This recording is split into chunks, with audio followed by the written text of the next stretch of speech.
ورحمة الله وبركاته. أعوذ بالله السميع العليم من الشيطان الرجيم. بسم الله الرحمن الرحيم. بسم الله ما شاء الله لا يسوق الخير إلا الله.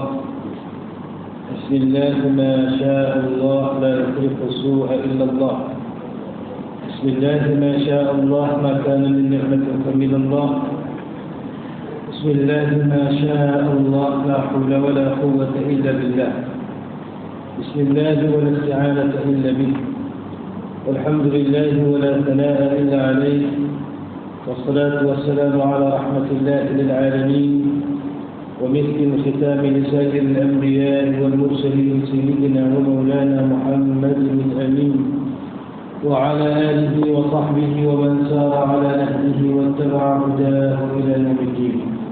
أما بعد فإن أصدق الحديث كتاب الله وخير الهدي هدي محمد صلى الله عليه وسلم وشر الأمور محدثاتها وكل محدثة بدعة وكل بدعة ضلالة وكل ضلالة في النار. فنقول اللهم أجرنا من النار ونقول اللهم اجعلنا من الذين يستمعون القول فيتبعون أحسنه.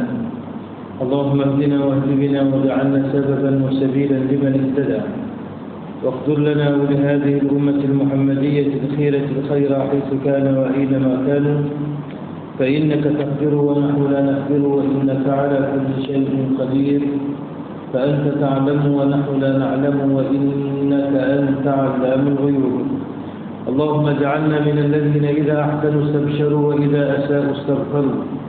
بشرنا بإحسانك في الدنيا رؤيا سيدنا محمد صلى الله عليه وسلم، ووفق لنا بجودك يوم القيامة لقيا سيدنا محمد صلى الله عليه وسلم، وارزقنا بعفوك يوم النشور شفاعة سيدنا محمد صلى الله عليه وسلم، واجعلنا جميعا وللحاضرين والغائبين من صالح أمة سيدنا محمد صلى الله عليه وسلم.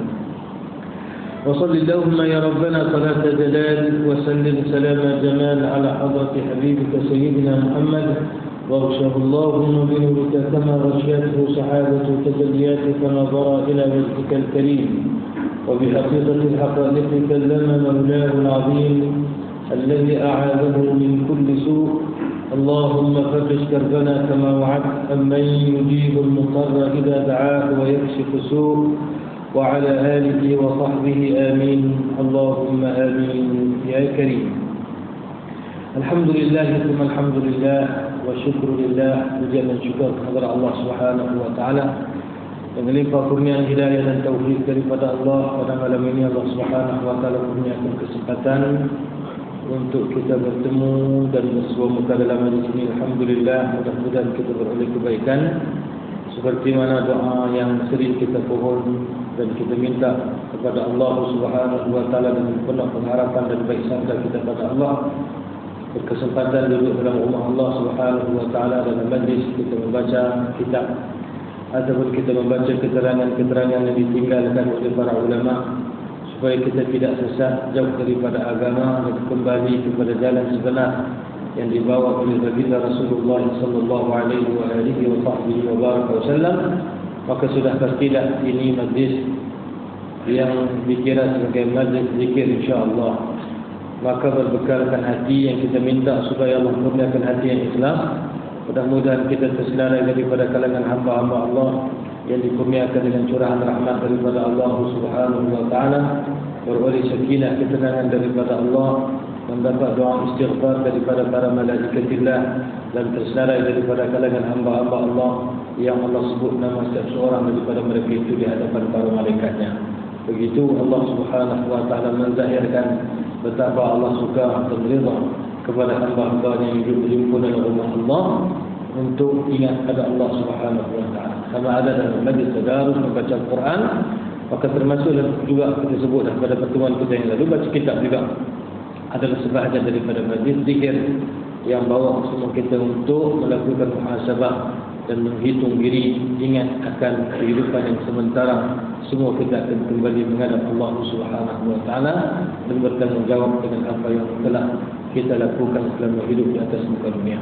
Jadi mudah-mudahan Allah berkati kita semua insya-Allah. Allahumma amin ya karim. Sambung insya-Allah kita berhenti kurang lebih 5 minit sebelum daripada masa waktu insya-Allah. Masa waktu dalam 8 suku, 8:10 kita berhenti dan kita akan lanjutkan sedikit dengan tahlil ringkas insya-Allah. Karena ada hajat untuk kita membaca zikir dan kita niatkan mudah-mudahan pahala itu sampai kepada yang diniatkan insya-Allah.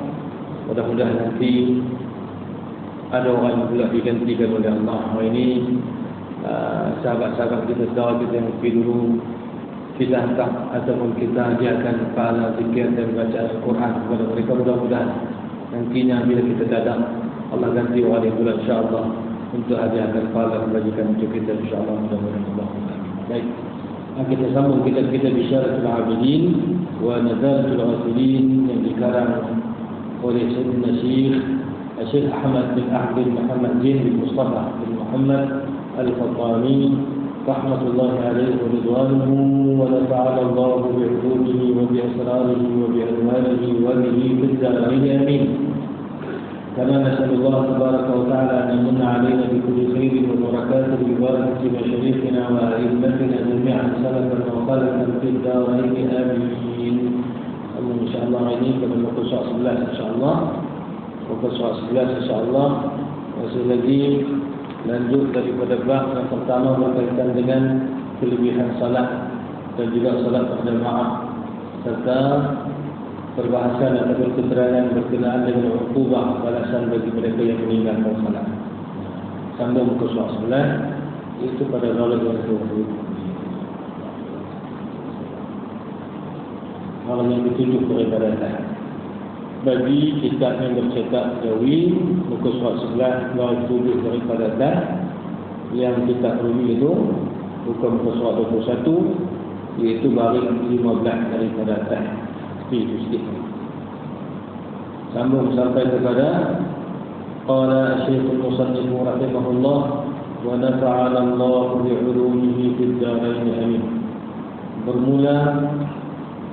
Bermula yang memutuskan sembahyang itu mal'un pada kehidupan dan kemudian daripada Madinah. Bermula yang memutuskan sembahyang itu mal'un pada hidupnya dan kemudian daripada Madinah.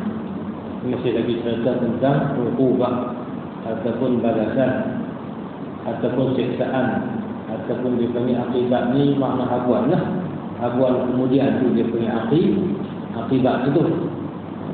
Akibat ini daripada al-aqab ni makna yang kemudian. Yang kemudian memang akibat ni dia tak main mula, dia main kemudian.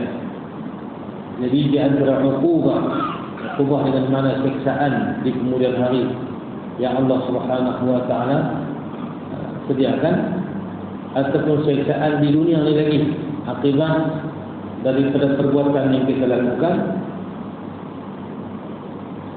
maka orang yang meninggalkan sembahyang itu disebut mal'un.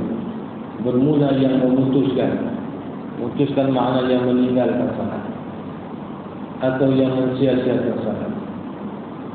Kadang-kadang ada ibarat yang kita jumpa disebut orang yang melenyapkan salat, yang memutuskan, yang melenyapkan, yang meninggalkan atau yang mempersendakan, itu semua termasuk daripada perbuatan yang tercela dalam agama.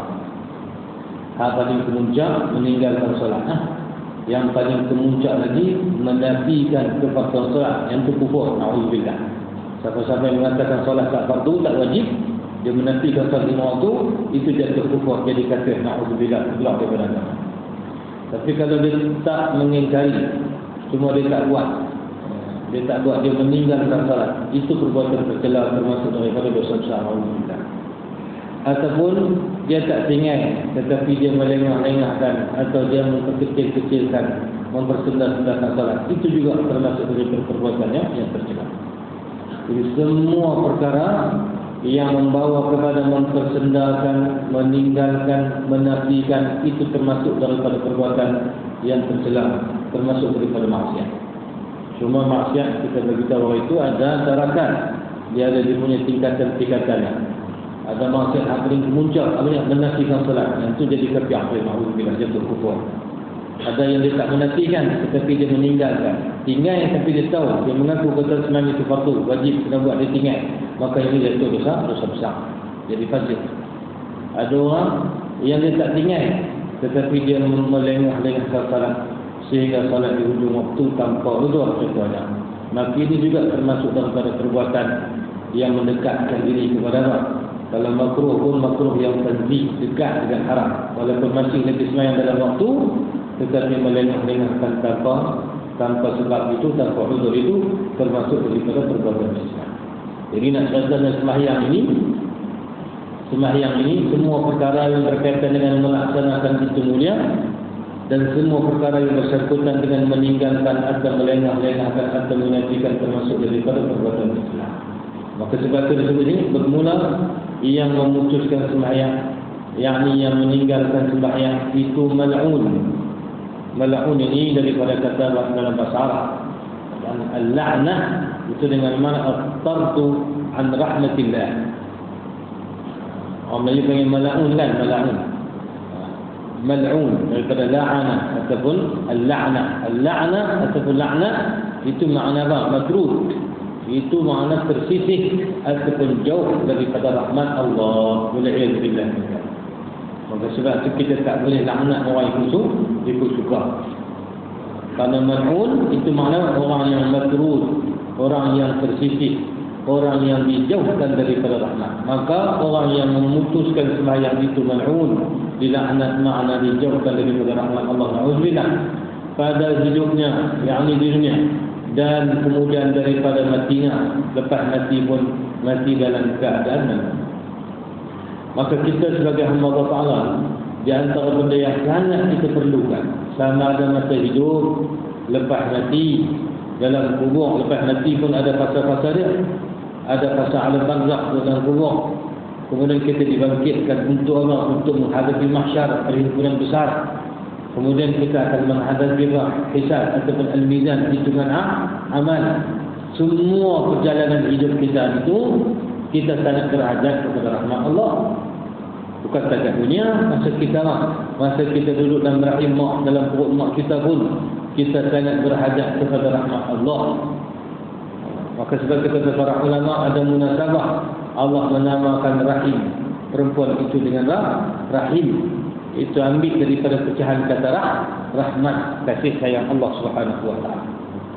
Dalam perut mak kita, walaupun kita berada dalam kandungan dalam perut mak kita, tapi yang jaga kita adalah rahmat Allah. Allah Subhanahu wa taala yang melimpahkan rahmat dalam untuk kita dalam perut mak kita.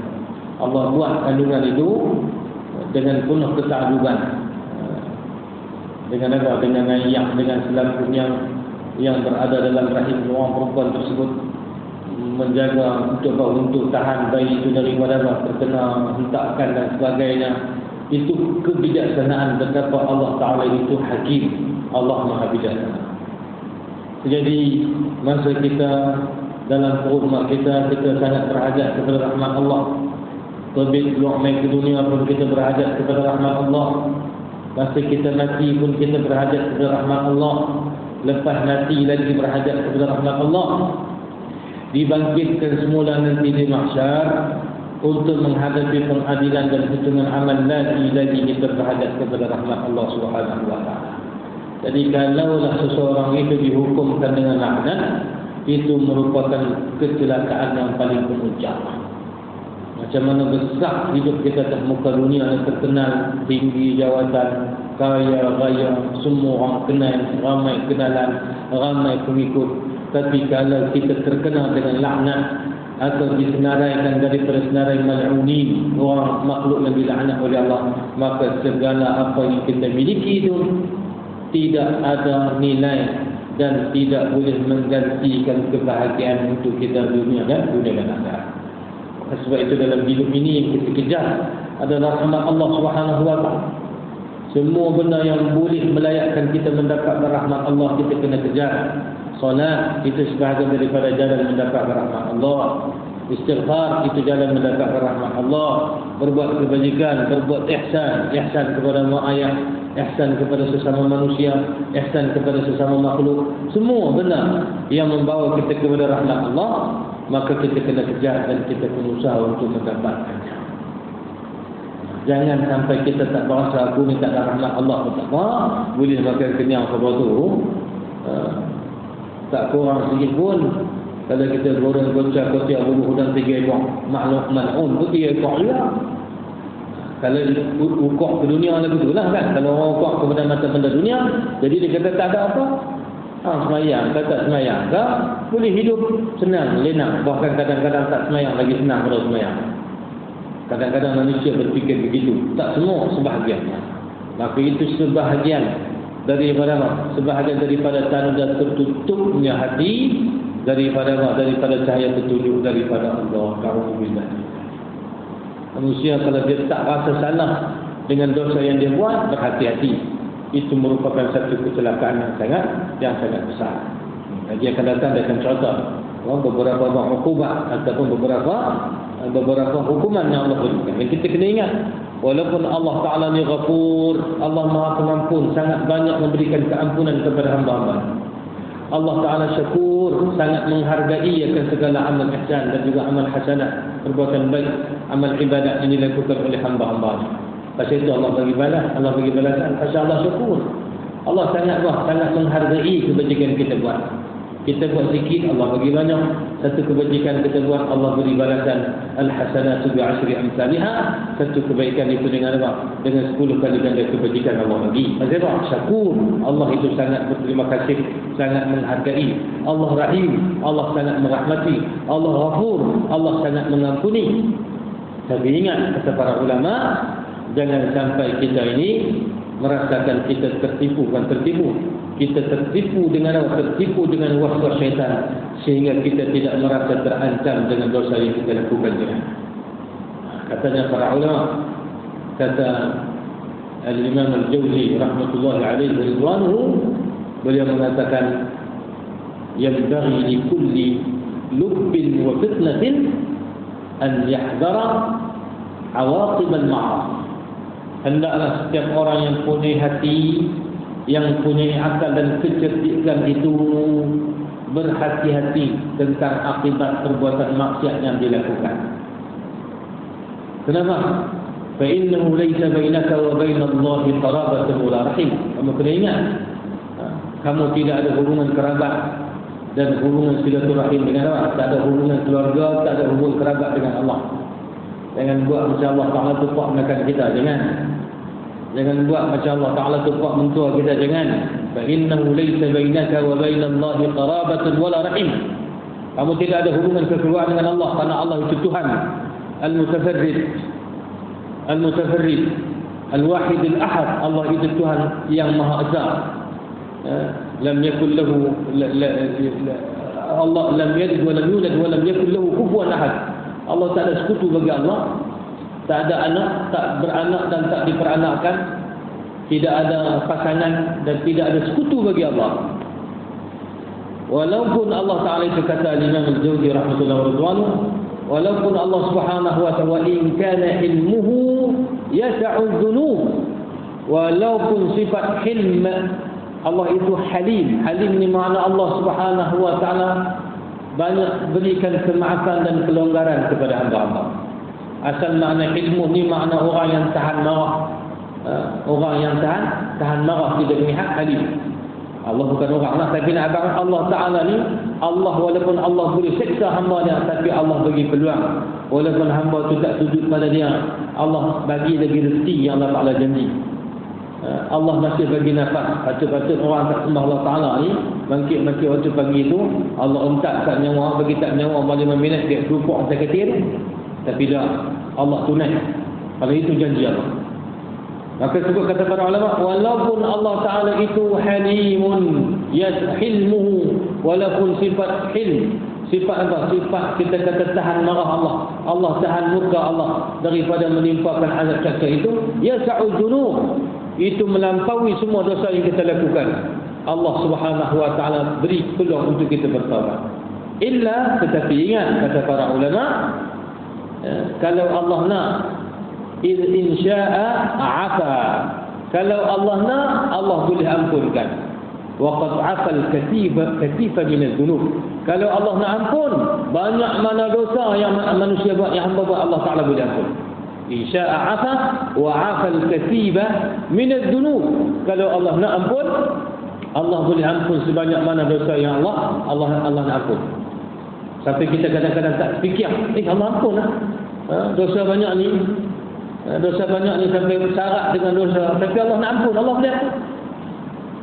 Tetapi ingat kata para ulama, Allah insya'a akhaz. Tapi kalau Allah nak seksa, Allah boleh seksa, tak ada siapa boleh sekat Allah. Wa akhazal yasir. Hak sikit kita buat pun kalau Allah nak seksa, Allah boleh seksa. Fal hadar, maka berhati-hatilah kata Imam Jauzi, kata para ulama. Itu satu ungkapan perkataan yang walaupun bukan hadis, tetapi sangat memberikan makna yang sedari dengan pesanan Nabi SAW. Kesimpulannya, Allah Ta'ala itu Tuhan. Walaupun Allah Maha Pengampun, walaupun Allah tak timpakan azab kita itu segera, Allah bagi tangguh untuk kita bertaubat. Tapi ingat, Allah ni kalau Allah nak seksa, Allah boleh seksa walaupun benda kecil yang kita buat. Kalau Allah nak ampun, Allah boleh ampun walaupun sebanyak mana dosa yang kita lakukan. Maka orang yang cerdik, dia tidak akan tertipu dengan waswas syaitan sehingga dia mengatakan tak apalah buat dosa, Allah Maha Pengampun. Itu orang tertipu dengan syaitan.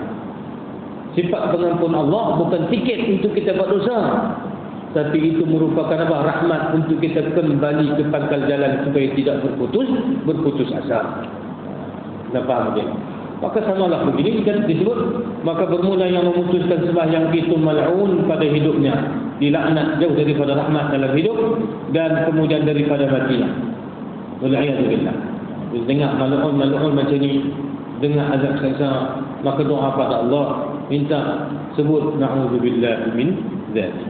Ataupun ma'azallah, ataupun Allahumma hafazna min kulli makruh, ataupun Allahumma afina min kulli su', ataupun wal'iyadu billah. Doa bila dengar cerita tentang azab, doa sunat kita doa. Ni doa semayang kan, dalam semayang boleh berdoa minta jauh daripada azab. Tapi doa dalam semayang kena apa?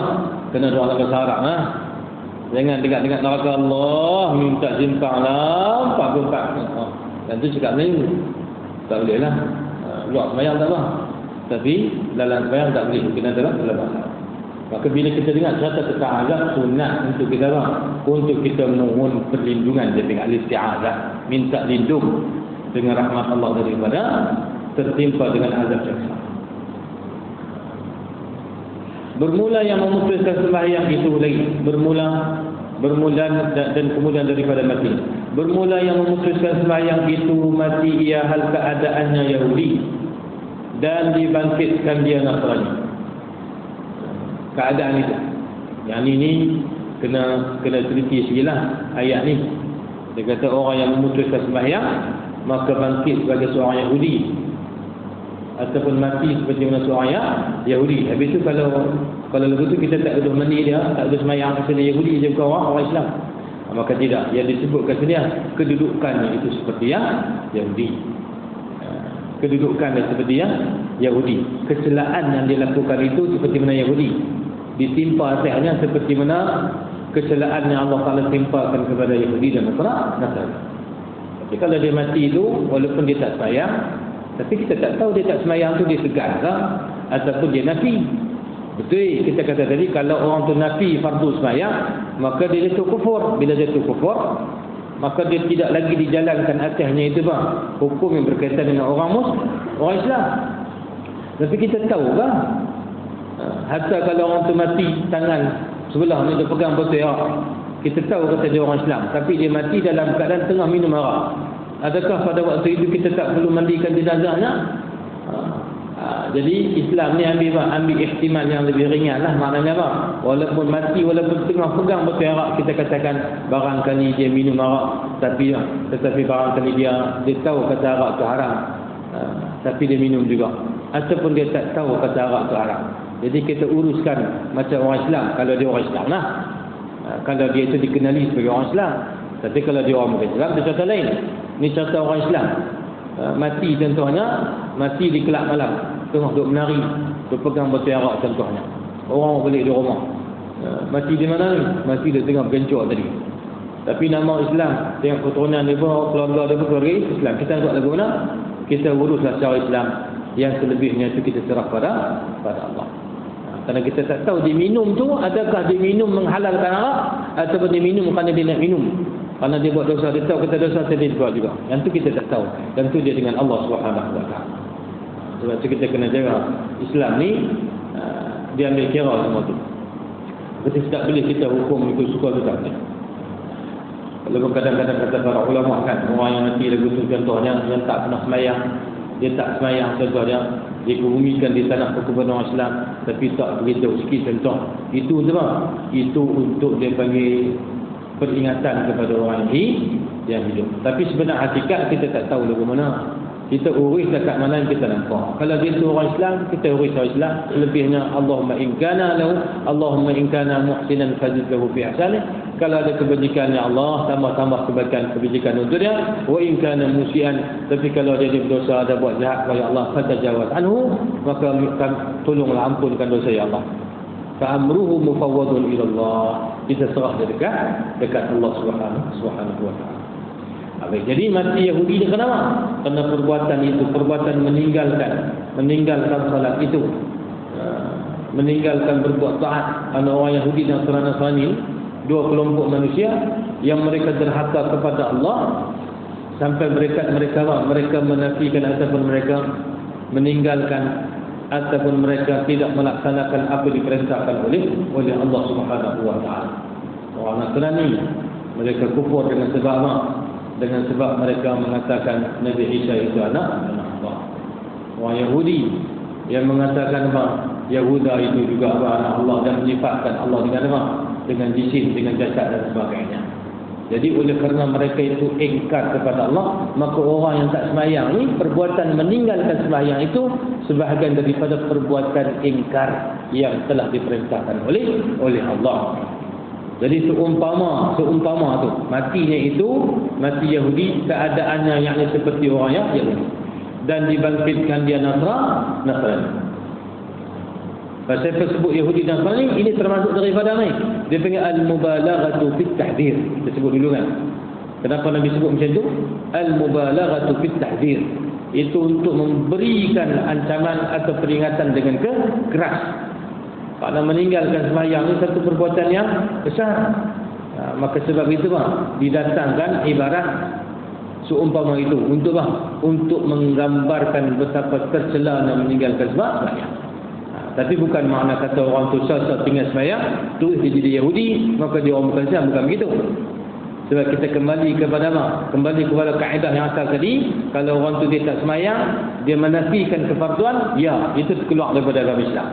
Tapi kalau dia tak menafikan, cuma dia segan ataupun dia tegak, yang tu fasid, dia panggil pelaku dosa besar. Jadi kenapa disebut keadaan itu Yahudi dan dibangkit Nasrani? Ini disebut al-mubalaghah fi ta'zir, iaitu memberikan apa? Memberikan ancaman yang keras. Dan riwayat daripada baginda Nabi sallallahu alaihi wasallam bahwasanya bersabda ia, yakni baginda Nabi sallallahu alaihi wasallam, barang siapa bermudah-mudah dengan sembahyang, nescaya didendakan dia dengan 15 denda. Didenda makna dihukumkan dia dengan 15 hukuman. 6 daripadanya di dalam dunia, dan 3 tatkala mati, dan 3 dalam kubur, dan 3 tatkala keluar daripada kubur. Ada 15 denda, 15 uqubah dia panggil. 15 uqubah, 15 seksa dan denda yang Allah akan timpakan kepada orang yang meninggalkan sembahyang. Alhamdulillah min dzalik. 6 di dunia, 3 ketika mana dia nak mati, 3 ketika mana dalam kubur, dan lagi 3 ketika mana dia dibangkitkan daripada kubur. Uqubat ni satu pun tak sangka dah. Bukan 3, bukan 6. Seksaan Allah ni bukan nanti timpa atas kepala, lintas depan pun sudah menyeksakan. Itu uqubat. Jangan kata 3 tak apa pun. Buat begitu. Orang zaman lah kan, orang zaman lah dia suka cakap lebih kurang. Dia kata 15, 3 boleh kot. Yang kata uqubah ni bukan nanti 3, satu pun teruk, bukan nanti timpa atas kepala, lintas dekat pun apa? Lintas dekat pun itu merupakan satu yang berupa kecelakaan dan siksaan. Itu kita tengok orang saleh, jangankan apa? Jangankan yang haram, benda yang agama tak suka, yang makruh pun kadang-kadang bagi dia satu benda yang sangat ditakuti ataupun yang sangat dipindahkan. Jangankan benda yang makruh, yang harus pun kadang-kadang diambil berhati-hati, takut bimbang jatuh dalam melakukan yang haram. Ini orang apa? Orang muqarrabun ni, orang yang dekat dengan Allah Subhanahu wa taala. Yang saya sebut dulu, kita baca dulu kan. Kunna, kata para sahabat, kami ketika mana bersama dengan Nabi SAW, nad'u 70 baban min al-halal makhafata an naqa' fil haram. Masa kami hidup dengan baginda Nabi SAW, kami meninggalkan 60 pintu daripada perkara-perkara yang dihalalkan kerana takut bimbang terjerumus melakukan yang ditegak diharapkan oleh Allah Subhanahu wa taala. Jadi jangankan yang haram, yang makruh, yang harus pun kadang-kadang berhati-hati. Kita hari ni harus tak apa boleh, makruh tak apa, bukan haram, tinggal dekat pahala. Kalau buat tak dosa, jadi buat tak apa, gitu. Allah rindu dah kita. Pasal itu Allah Ta'ala beri kelebihan kepada mereka betul-betul lebih dengan sebab warak mereka itu warakun dia lebih, dengan sebab sikap berhati-hati mereka itu. Sayyidina Umar Al-Khattab radhiyallahu ta'ala anhu pergi kebun, balik kebun, orang selesai sembahyang berjemaah, duduk dalam keadaan menyesal dengan kebun inilah sebab aku orang ini tertinggal. Bukan habis waktu lagi, orang habis sembahyang jemaah saja. Maka akhirnya apa? Merasa menyesal. Lalu dia hibahkan kebun itu kepada umat Islam, fuqara dan juga masakin. Kebun inilah yang menyebabkan aku ini tak ada sembahyang dengan saudara-saudara aku berjamaah. Maka kebun ini aku hibahkan. Kita tak sampai dah buat teratur, tapi nak rasa begitu keadaan mereka yang dekat dengan Allah. Jadi disebut sini 15, jangan duk abang 15 tak banyak, 15 boleh kot. Yang kata uqubah ni satu pun sudah mendatangkan kecelakaan. Maka Allah Subhanahu wa taala berikan apa? Berikan denda dan siksa kepada orang yang meninggalkan sembahyang itu 6 di dunia, 3 masa nak mati itu ketika nazak tu dia akan ditimpa dengan 3 siksaan yang Allah akan timpakan kepadanya dalam kubur, lagi 3 ditimpakan siksaan ke atasnya bangkit daripada kubur, lagi 3 ditimpakan dikenakan siksaan ke atasnya. Kita miskin sebelum kita buat salat. Maka adapun 6 yang mengenaikan dia di dalam dunia itu, 6 yang kena atasnya atas orang yang meninggalkan solat di dunia itu apa? Maka yang pertama ditinggalkan oleh Allah akan berkat daripada umurnya. Makna ditanggalkan oleh apa? Ditanggalkan oleh Allah akan barakah ataupun berkat daripada umurnya. Allah tanggal makna Allah cabut. Allah cabut ataupun Allah cabut keberkatan daripada umur. Tanda umur tak berkat apa dia? Umur panjang tapi tak banyak kebajikan kita boleh buat. Itu tanda hilang keberkatan dia. Tanda manzu'ul barakah ataupun khawatul barakah. Tanda hilangnya berkat apa dia? Banyak tapi tidak mendatangkan manfaat. Semua umur panjang tapi tak ada kebajikan. Harta banyak tapi tak cukup. Banyak dapat tapi tak tahu pergi ke mana. Itu tanda-tanda hilangnya berkat. Jadi satu daripada uqubah yang Allah Ta'ala timpakan kepada orang yang meninggalkan solat apa dia? Iaitu ditanggalkan daripada umurnya itu akan keberkatan. Na'udzubillah min dzalik. Kita nak umur yang berkat, kita nak ilmu yang berkat, kita nak amalan yang berkat, kita nak keluarga yang berkat, kita nak kerja yang berkat, bahkan kita nak hidup kita ni hayatan mubarakah. Kita nak hidup yang berkat, mautan mubarak, mati yang berkat. Kemudian al-ba'ats, bangkit daripada esok pun kita nak keberkatan, dilimpahkan kebaikan untuk kita. maka kena pakai pesanan supaya ambil berat tentang hal yang berkaitan dengan salat, jangan sampai luput atau ditanggalkan keberkatan daripada hidup kita. Dan yang kedua, wallahu subhanahu wa ta'ala boleh 13 hari ya. Hari kesambung insya-Allah bulan depan bismillah. Wassallallahu alaihi wasallam Muhammad wa ala alihi wa sahbihi wa baraka wasallam. Kesambung insya-Allah, lanjutkan sedikit dengan tanda ringkas sebelum kita menjadikan salat Isya berjamaah insya-Allah. Baqi sayyidina Muhammad sallallahu alaihi wasallam thumma ila ruhi abaihi wa ikhwanihi wa ila arwah al-awliya